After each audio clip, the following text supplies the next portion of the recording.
श्री शिवाय नमस्तुभ्यम। देखिए, कल रविवार के दिन पड़ा रहा है प्रदोष, और आप सभी जानते हैं कि महादेव को प्रदोष की तिथि बहुत ही प्रिय लगती है। इस वीडियो में हम लोग पूज्य जी द्वारा बताया कि 3 बहुत ही खास उपायों के बारे में जानेंगे। ये उपाय आपके व्यापार के लिए होंगे, आपकी मनोकामना के लिए होंगे, आपके कार्य को सफल बनाने के लिए होंगे। यानी आप कोई अपना कार्य कर रहे हैं जिसमें आप बहुत मेहनत कर रहे हैं, बहुत प्रयास कर रहे हैं, लेकिन उसमें आप कई महीनों के बावजूद भी सफल नहीं हो पा रहे हैं। आप महीनों से या फिर सालों से अपनी नौकरी की तैयारी कर रहे हैं, अपने व्यापार को बढ़ाने के ये तैयारी कर रहे हैं, अपने धन प्राप्त करने के लिए नए नए मार्ग बनाना चाहते हैं, लेकिन आपका कोई भी कार्य सफल नहीं हो पा रहा है। तो पूज्य गुरुजी ने कहा कि आपको सिर्फ रवि प्रदोष के दिन यह विशेष उपाय जरूर कर लेना चाहिए। तो चलिए जानते हैं इस विशेष उपाय के बारे में। लेकिन उससे पहले प्रार्थना, अगर आप चैनल पर नए हैं तो कृपया चैनल को सब्सक्राइब अवश्य कर लें। लेकिन प्रदोष की तिथि में प्रदोष काल का विशेष महत्व होता है। प्रदोष काल का समय शाम को सूर्यास्त के 45 मिनट पहले का होता है और 45 मिनट बाद का होता है। पूज्य गुरुजी अपनी शिव पुराण की कथा में यह बात कई बार बता चुके हैं कि प्रदोष काल के समय अगर हम लोग को कोई उपाय करते हैं तो यह महादेव को बहुत ही प्रिय लगता है, क्योंकि प्रदोष काल के समय साक्षात महादेव शिवलिंग में विराजमान होते हैं। इसलिए इस वीडियो में आपको जो भी उपाय बताए जाएं, वो आप कोशिश करेगा कि प्रदोष काल में ही आप उन्हें करें। अगर प्रदोष काल में टाइम नहीं मिल पाता है तो फिर आप पूरे दिन में किसी भी समय करते हैं। चलिए जानते हैं गुरु जी द्वारा बताए गए सबसे पहले उपाय के बारे में। ये उपाय उन लोगों को करना है जिनके जीवन में आर्थिक समस्याएं चल रही है, धन से संबंधित समस्याएं चल रही है, घर में बहुत ज्यादा अशांति का माहौल बना हुआ है, आपस में लड़ाई झगड़ा रहता है। सुख समृद्धि की प्राप्ति जिन्हें करनी है उनको यह विशेष उपाय करना चाहिए। इस उपाय के लिए आपको 1 लोटा जल ले लेना है।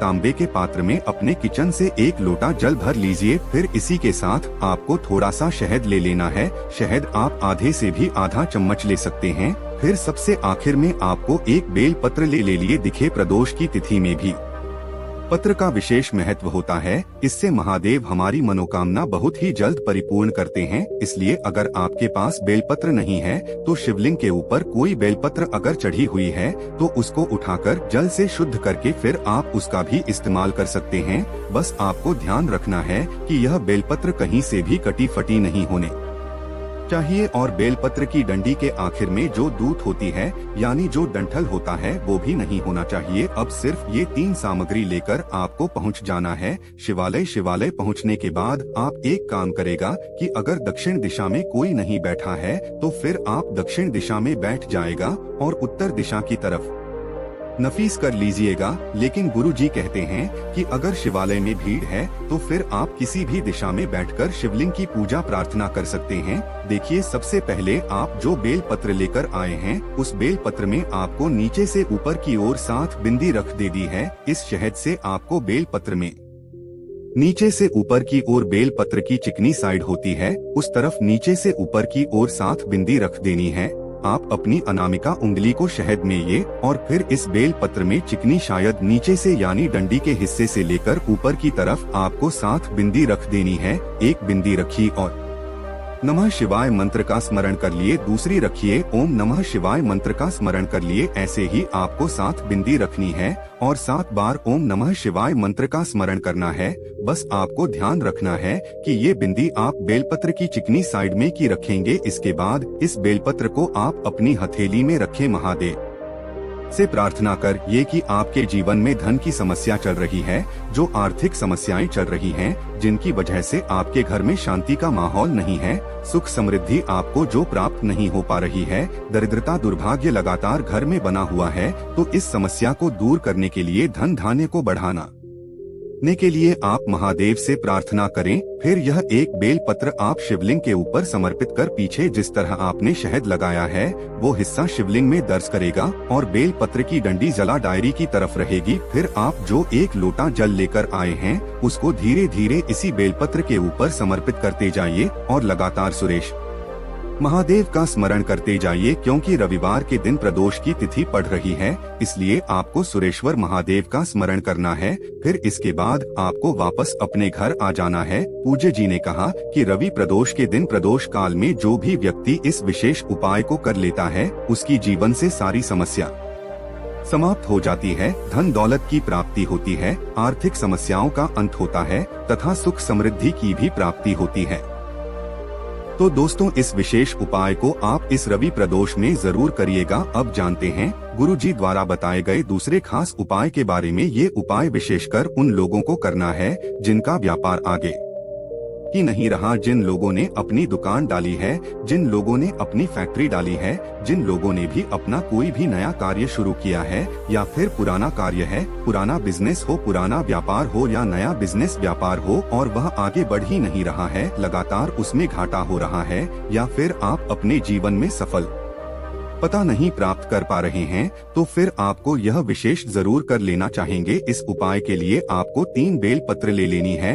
यह बात बहुत ही खास है, इसलिए आप 3 बेलपत्र कहीं से भी ले लीजिएगा। अगर आपके पास बेलपत्र नहीं है तो शिवलिंग के ऊपर जो बेलपत्र चढ़ी रहती हैं, उनको उठाकर जल से शुद्ध करके ग्राफ उनका भी इस्तेमाल कर सकते हैं। देखें, ये तीनों बेलपत्र लेते समय आप ध्यान रखिएगा कि कहीं से कटी फटी नहीं होनी चाहिए। फिर सबसे आखिर में आपको ले लेना है 1 लोटा जल। तांबे के पात्र में जल लेकर और ये तीनों बेलपत्र लेकर आपको कहाँ जाना है? शिवालय। आप कोशिश करेगा कि प्रदोष काल में ही इस उपाय को कर लें। अगर प्रदोष काल में टाइम नहीं मिल पाता है तो फिर पूरे दिन में किसी भी समय कर सकते हैं। शिवाला पहुंचने के बाद सबसे पहले आप जो 1 लोटा जल लेकर आए हैं, उसको धीरे धीरे शिवलिंग के ऊपर समर्पित करते जाइए और सुरेश्वर महादेव का स्मरण करते जाएंगे। फिर इसके बाद 3 बेल पत्र में से आपको पहली बेल पत्र लेनी है और माता अशोक सुंदरी वाले स्थान में समर्पित कर दें।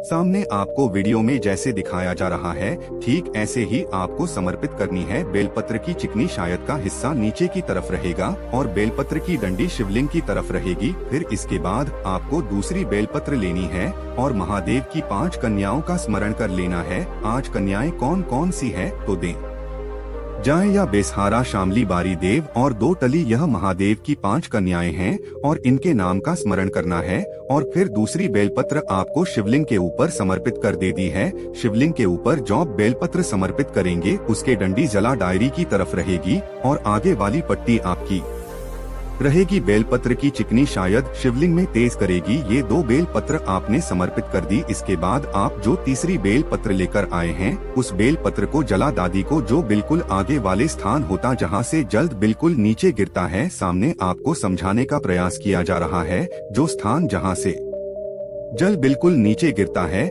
यहाँ पर आपको ये तीसरी बेलपत्र दर्ज कराना है। या को रखनी नहीं है, सिर्फ दर्ज कराना है, यानी इस स्थान पर इस पर स्पर्श कराना है, महादेव का स्मरण करना है। और इसे दर्ज कराने के बाद इसको लेकर आप पहुँच जाइए किसी भी बेलपत्र के वृक्ष के नीचे और बेलपत्र के वृक्ष के नीचे जो भी कंकड़ है उसको शंकर मानकर उसी के ऊपर ही बेलपत्र समर्पित कर देनी है। बेलपत्र की ये जो डंडी होगी वह पेड़ की तरफ रहेगी। ये 3 बेलपत्र आपने समर्पित की है और तीनों बेलपत्र समर्पित करते हुए आपको 3 बार अपनी मनोकामना भी बोलनी है। आप अपने व्यापार को बढ़ाने के लिए ये उपाय कर रहे हैं, तो अपने व्यापार को बढ़ाने के लिए इन तीनों स्थानों पर आप जब बेलपत्र रखें तो आपको 3 बार अपने व्यापार के लिए कामना भी कर लेनी नहीं है। पूज्य गुरु जी कहते हैं कि जो भी व्यक्ति इस विशेष उपाय को रवि प्रदोष के दिन कर लेता है, तो उसके व्यापार में जो भी समस्या आ रही है वो सारी समाप्त होकर उसके व्यापार होता की मिलना प्रारंभ हो जाती है। आप जानते हैं गुरुजी द्वारा बताए गए तीसरे उपाय के बारे में। इस उपाय के लिए आपको 1 लोटा जल ले लेना है। तांबे के पात्र में जल ले लीजिए। इसी के साथ आपको 1 टुकड़ा गुटखा लेना है, 1 बेलपत्र लेनी है और 1 शमी पत्र लेना है तथा सबसे आखिर में 1 हरे मूंग का दाना ले लेना है। 1 साबुत हरे मूंग का दाना। ये 4 चीजें आपने लेवी अड्डे के शिवालय पहुंचने के बाद सबसे पहले आप जो ये चारों चीज लेकर गए हैं, इनको इसी 1 लोटा जल में डाल लीजिए। आप चाहें तो अपने घर से भी ये सारी सामग्री से लूटे जल में मिला सकते हैं या फिर शिवलिंग के सामने मिला लीजिए। अब ही 1 लोटा जल का मिश्रण आपको शिवलिंग पर धीरे धीरे समर्पित करते जाना है और लगातार सुरेश्वर महादेव का स्मरण करते हुए ओम नमः शिवाय मंत्र का भी स्मरण करते जाना है। पूज्य जी ने कहा कि ये उपाय उन लोगों को करना है जिनके कार्य रुक जाते हैं, जो अपनी पर्याप्त मेहनत भी करते हैं, सारे प्रयास भी करते हैं, बहुत सारी कोशिशें करते हैं, लेकिन उनका कार्य सफल नहीं हो पाता है, कार्य रुक जाता है, या फिर जिन लोगों के जीवन में कर्ज बहुत ज्यादा हो गया है, कर्ज की भारी समस्या हो गई है, तो ऐसे लोगों को यह विशेष उपाय रवि प्रदोष के दिन जरूर करना चाहिए। ये उपाय करने के बाद आप महादेव से प्रार्थना कर लीजिए और फिर वापस अपने घर आ जाइए।